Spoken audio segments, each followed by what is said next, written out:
Assalamualaikum warahmatullahi wabarakatuh. Perkenalkan, nama saya Prida Naura Salsabila, D3 Kebidanan, Fakultas Ilmu Kesehatan Universitas Galus Ciamis. Saya akan mempresentasikan tentang hipotesis dalam penelitian. Di mata kuliah Metodologi Penelitian dengan dosen pengampu Ibu Yudita Ingga Hindiarti SST MKes. Bismillahirrahmanirrahim. Nah, di sini ada apa itu hipotesis? Hipotesis atau hipotesa adalah jawaban sementara terhadap masalah yang masih bersifat praduga karena masih harus dibuktikan kebenarannya. Sedangkan hipotesis penelitian menurut Sugiono adalah hipotesis merupakan jawaban sementara terhadap rumusan masalah penelitian, di mana rumusan masalah penelitian telah dinyatakan dalam bentuk pertanyaan. Selanjutnya di sini, fungsi hipotesis memberikan penjelasan tentang gejala-gejala serta memudahkan perluasan pengetahuan dalam suatu bidang. Yang selanjutnya, mengemukakan pernyataan tentang hubungan dua konsep yang secara langsung dapat diuji dalam penelitian. Yang selanjutnya, memberikan arah penelitian, dan yang terakhir, memberi kerangka pada penyusunan kesimpulan penelitian. Yang selanjutnya, ada jenis-jenis hipotesis. Yang pertama, hipotesis dilihat dari kategori rumusannya, dibagi menjadi dua, yaitu hipotesis nihil atau H0 dan hipotesis alternatif atau HA. Hipotesis nihil yaitu hipotesis yang menyatakan tidak adanya hubungan atau pengaruh antara variabel dengan variabel yang lain.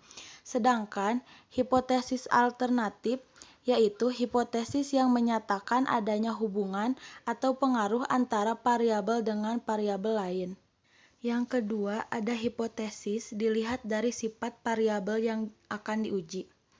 Yang pertama, ada hubungan yang sifatnya sejajar tidak timbal balik. Yang kedua, hubungan yang sifatnya sejajar timbal balik. Yang ketiga, hubungan yang menunjukkan pada sebab akibat tetapi tidak timbal balik. Nah, yang selanjutnya, jenis hipotesis yang dilihat dari keluasan atau lingkup variabel yang diuji terbagi menjadi dua, yaitu hipotesis mayor dan hipotesis minor. Di sini, hipotesis mayor adalah hipotesis yang mencakup kaitan seluruh variabel dan seluruh subjek penelitian. Dan yang kedua, hipotesis minor adalah hipotesis yang terdiri dari bagian-bagian atau sub dari hipotesis mayor atau jabaran dari hipotesis mayor. Karakter hipotesis. Hipotesis harus mempunyai daya penjelas. Hipotesis harus menyatakan hubungan yang diharapkan ada di antara variabel-variabel. Yang selanjutnya, hipotesis harus dapat diuji. Hipotesis hendaknya konsisten dengan pengetahuan yang sudah ada. Yang selanjutnya, hipotesis hendaknya sesederhana dan seringkas mungkin. Pertimbangan dalam merumuskan hipotesis yang pertama, harus mengekspresikan hubungan antara dua variabel atau lebih. Maksudnya, dalam merumuskan hipotesis, seorang peneliti harus setidaknya mempunyai dua variabel yang akan dikaji. Kedua variabel tersebut adalah variabel bebas dan variabel tergantung. Jika variabel lebih dari dua, maka biasanya satu variabel tergantung, dua variabel bebas. Nah, selanjutnya, pertimbangan dalam merumuskan hipotesis yang kedua harus dinyatakan secara jelas dan tidak bermakna ganda. Artinya di sini rumusan hipotesis harus bersifat spesifik dan mengacu pada satu makna, tidak boleh menimbulkan penafsiran lebih dari satu makna. Jika hipotesis dirumuskan secara umum, maka hipotesis tersebut tidak dapat diuji secara empiris.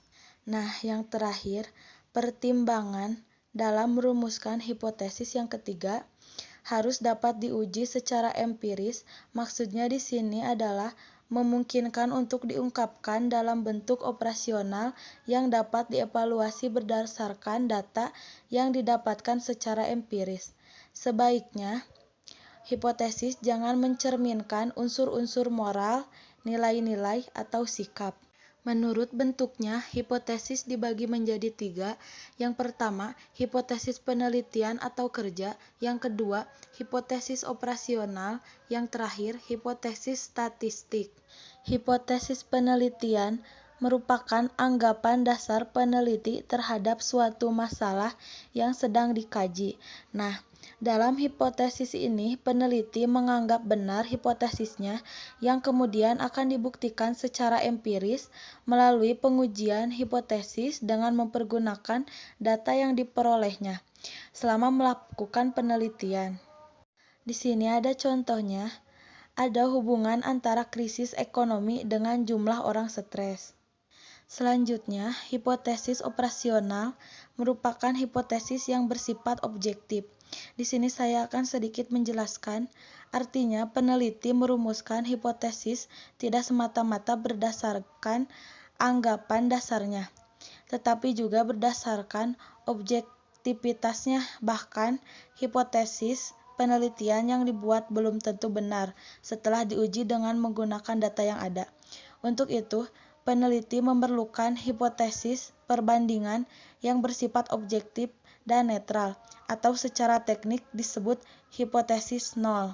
Hipotesis nol digunakan untuk memberikan keseimbangan pada hipotesis penelitian, karena peneliti meyakini dalam pengujian nanti benar atau salahnya hipotesis penelitian tergantung dari bukti-bukti yang diperolehnya selama melakukan penelitian.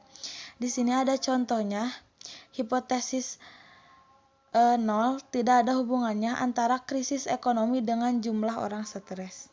Hipotesis statistik merupakan jenis hipotesis yang dirumuskan dalam bentuk notasi statistik.